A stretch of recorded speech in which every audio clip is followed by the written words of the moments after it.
Missouri Firearms Coalition. I'm here to speak in support of SB 39 and encourage you to pass the bill with no weakening amendments.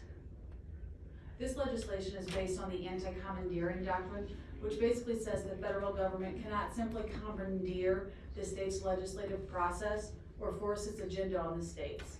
This bill would not stop federal law enforcement agents from enforcing federal law in Missouri.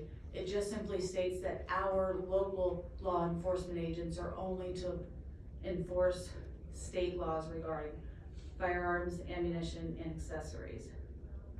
And this strategy has support by more than 170 years of Supreme Court precedent. They've said time and again that the federal government cannot require the states to use their own personnel or resources to help the federal government carry out its acts or regulatory programs. And I have a couple of case law examples. I know Senator Burleson mentioned a few of them in the past or earlier this afternoon. In 1992, in the New York case, Sandra Day O'Connor wrote that the feds cannot commandeer the legislative process of the states by directly compelling them to enact or enforce the federal regulatory programs. And then there was a 1997 case, Prince versus the US, that I think is the most relevant in regards to this discussion for the bill that we have this afternoon.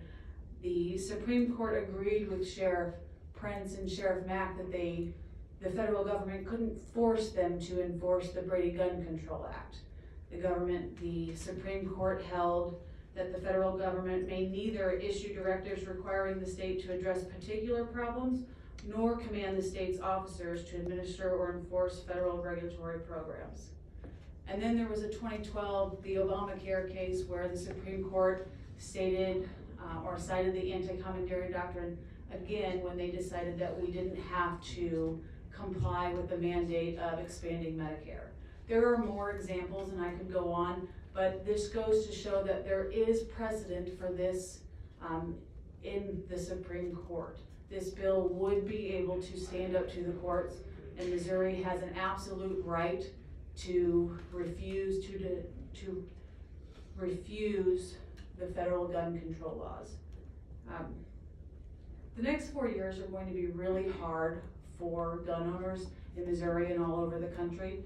The incoming administration has already promised national gun registries, confiscations, mental health screenings, more taxes on guns and ammo, and they promise that they will do this in short order.